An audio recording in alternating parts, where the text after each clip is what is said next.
We did something pretty cool that I'd like her to share maybe with the class, or the group here. So if you want to share while I bring it up for you, would you be willing to do that? Sure. Awesome. Okay. How she's using Twitter. Okay, we are doing we're doing Hamlet in Advanced English, and today we tried something new. I split them into 3 different groups. They were the actors, the tweeters or the paparazzi, and then the news reporters. And the news team had to come up with their own news site, what type of news they would report, how they were going to put together the information. The actors were in charge of acting out the scene of Hamlet with props and with the proper stage direction, all of that. And then the tweeters and the photographers were live tweeting the performance of Hamlet. And then, so today when they performed, our writers were in a separate room, and they have to write their report of Hamlet solely based on the Twitter feed, which had quotes, pictures, and what was going on. It went really well. I read through their tweets after, and I was really impressed with how well they did. The group who acted did great. They really got into it. And then the one piece I'm still waiting on is the report that we'll read tomorrow. So we'll see how it actually goes. But so they presented, and while they were acting out, the tweeters were saying, and the tweeters had no knowledge of the scene, just what we've done of Hamlet so far. So the only people who had read the scene were the actors. And they did make their own Twitter account for it because they said they didn't want to put up their own, they didn't want to lose followers based on the stuff they tweeted out today. So we did make and they say Hamlet Production Twitter account. And it was really good. I was impressed with how they were following along. They did put some video up. They put actual quotes, and then at the end they were allowed to have a Q&A session with the actors, but the actors had to stay in character. So they were allowed to ask, like, okay, Ophelia, how are you feeling? Or Laird. And so I was really impressed with how steps 1 and 2 have gone. I thought it was a cool way for them to use Twitter. And there is a site you can use that replicates a Twitter account, but it's not real Twitter. I didn't like that. I wanted it to actually be put out there. I wanted them to have the authentic audience, and that's why I told a couple of our administrators to follow it and look at it. So yeah, we'll see how the report goes when those children come back with it tomorrow.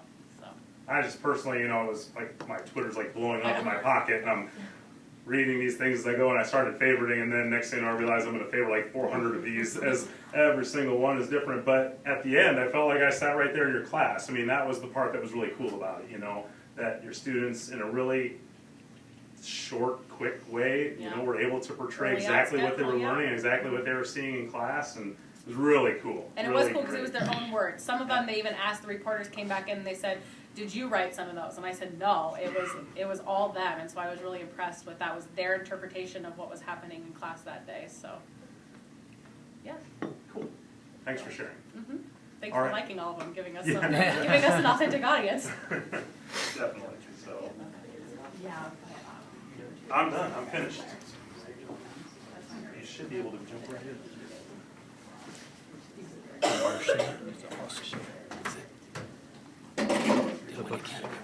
All right, Jason, thank you. And remind me next time not to go after me, by the way. So, Jason did a phenomenal job really setting the stage for what Josh and I want to talk to you a little bit about. I'm probably going to take a little bit smaller piece here.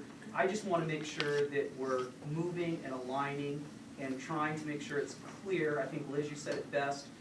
If there's any ambiguity out there, how do we all get on the same page? And so I'm going to spend a little bit of time today in trying to help us do that, and then Josh is going to spend the rest of the time really mapping that out and what that's going to look like for the remainder of the year. So the first thing that I did, and you're going to love this, we have a little bit of a quiz here, a pre-assessment.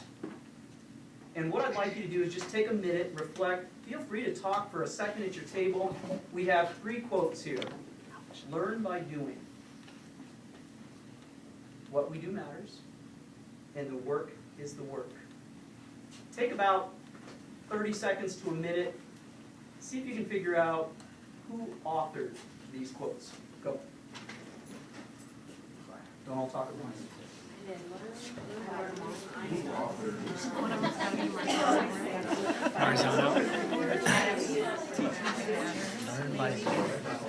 I'm horrible at quotes, so I have no idea. The work is the work. I think that sounds like that the horizontal. The work is the work. Come on, Greg, you have these, right? Yeah, I'm horrible at quotes. What about like Wiggins and ties? Huh? Wiggins and ties from the It is not. I'm intentional about that. I think it was like I read somewhere online that Is the work that Remember that one?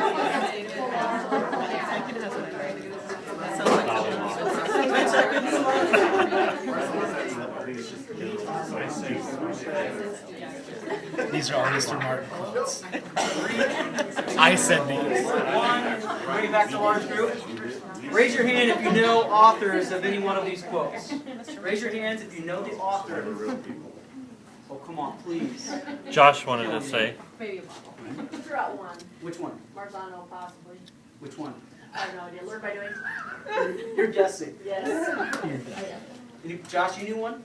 He knows all three. We thought they were all Mr. Don't Martin. say We thought they were all Mr. Martin quotes. No.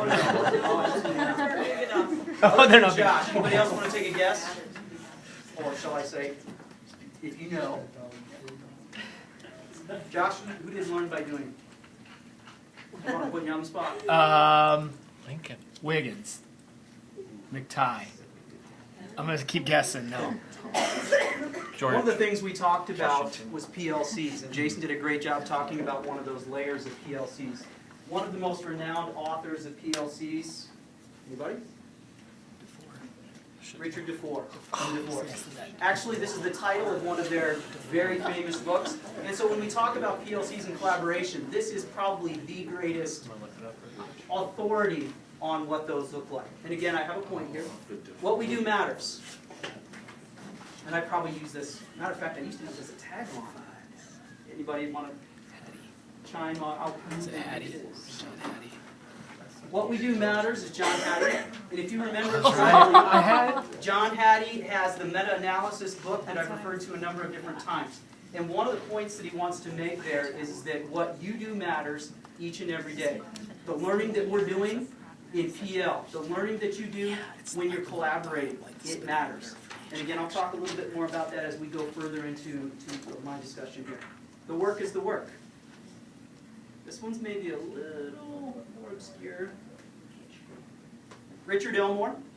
Richard Elmore made a great point in Instructional Rounds, and the reason I bring this up is because it looks a lot like the Learning Walks. It looks a lot like IPI. It looks a lot like some of the things that you are currently engaged in examining your system, and in doing so with each other, which is fantastic. Again, the work is the work. So why do I give you this pre-assessment here? Jason made some really great points about PL and balance. Now, could we do a better job balancing PL, what that looks like to meet your needs? Absolutely, and I think that's what Josh, Jason, and I struggle with when we talk about how we're going to go about that long term. And we certainly want to continue to create those layers of job-embedded PL, but we know there's a need for explicit types of PL as well. The balance is what we need your help with. Now, the other point, and I don't know, Jason, if you made this, and again, help me out here. Are we missing any layers? Are there layers that we do not currently have in there that maybe should be in there? And so again, you just think about that because there are opportunities for us to enhance that if we're creative in going about that. The other point is just a reflection. We've had a lot of discussion around professional learning. We are transforming. And to be very honest with you, still as a new person, this is, I'm deep into year 2 here, but I'm still fairly new and have clear eyes of Baxter. You have changed dramatically in the year and a half that I've been here. And I don't contribute that to me, that's you. And the work that you are doing is phenomenal. I want to take a few minutes and just kind of point out a few things. In our mission statement, and I don't necessarily need to bring it up, but I will anyway, the very top one, and of course teaching for today and tomorrow, one student at a time, excellent teaching is the most important factor in student success. Now, we had great discussion when we talked about culture in our building. And again, whether you have participated in that or not, if we agree that this is an important factor for us here at Baxter, then the second most important thing is what we teach. And that's where the GBC comes in. That's the work you're currently engaged in. And when we're talking about learn by doing, when we're talking about the work is the work, It's tough. Nobody takes that away from any of us. And to be honest with you, to be talking about this in February is even worse. Because we're all kind of in these, this low period. We know, and I think Rob said it best this morning when I was talking to him, this is perhaps the worst time of the year. Because there's this period between, when we start second semester and spring break or around that time, when it's tough for kids, it's tough for adults. So we recognize that. But nonetheless, excellent teaching, we have to have what we're teaching, again, in the GVC. The work that you're doing is extremely powerful, and it's the right people doing the work. If you had that work handed to you, and I've been in districts where that happens, the learning would not occur. You would be carrying out a curriculum that you did not design. And again, although that sounds really awesome right now, and it sounds like something that we might want, the learning is not there, the maturation is not there, the results will not be there. Let me get back to the presentation here. Okay, so in 1 year's time, last year we started this work, if you remember correctly, about this time. So we have to remember that we're 1 year in, and we can't expect to have all of this done in 1 year. This is a multi-year process. If we can even get there in 3 years, it would be really great and get to that revision cycle. So I want you to think about the timeline in which this occurs. Now, if most of you are like, many people I know in education, we're perfectionists. And we want to get it done now because we know how significant, how important that is. But know that this is a really great process that will take time and will produce results if we do so with great, great efficacy. Building leadership capacity. Our TLS has been a great addition this year. We built great, great leadership capacity, but I want to make a distinction. This is not about administrators. This is not about TLS. This is about all of us. We all have some capacity to build and leading. You have the opportunity to lead in any way that you so choose. We saw that in the end conference. Everybody had an opportunity to bring something to the table. You have opportunities to continue those types of conversations and those types of learnings. And when I talked about another layer, you be as creative as you want to be. Take a risk. We give you permission to do that. You do not have to ask us to continue your learning. If you have something that you found important, that you were excited about, is there any reason why you would want to take the lead on that with others and collaborate in doing so? Again, we give you permission to do that. Curriculum designers versus curriculum followers. We've kind of touched on that already. When we began this process a year ago, we talked about the difference. Curriculum designers mature, grow, and are more able to translate that into the classroom in strategies, in teaching the what, drilling down into the concepts and skills, which is extremely important if we're going to achieve high proficiency, versus curriculum followers, who may or may not understand the depth of those concepts and skills and how to go about those because they didn't engage in the designing part of it. You have freedom in designing the curriculum in the way that fits your needs. Now, we've given you a framework, absolutely, but there's a lot of autonomy within that. Weaving it all together, and then implementation. I'm going to talk about both of those at the same time here, and I'll probably finish on that. The hardest part now, and Josh and Rob and I and Jason have all talked about, we are coming to a point where we have a lot of things. We're balancing a lot of plates, but we're beginning to put them and focus them towards some really large foundational pieces. Those foundational pieces are outlined in our longitudinal strategic plan. We'll talk about those in a minute. It's probably time to revisit those. Creates focus for our system. If we begin to align all efforts towards that in those multiple layers of learning, we're going to see great results. And again, that's what we're after. And the last thing here, and then I'll talk a little bit about the documents, not much because I know some of you have already seen them, but I just want to revisit them. Implementation. This GVC work, as great as it is meaningless if we're not doing anything with it, if we're not taking action on it. If we just put it into Rubicon, and we teach the way we taught 2 years ago, 3 years ago, I just kind of tried to fit a square peg in a round hole. I'm going to continue my bat unit because I love bats, not considering the work that we're doing in Atlas Rubicon, not changing the way we go about business, then the results will not change. And so implementation is key. in moving forward with this.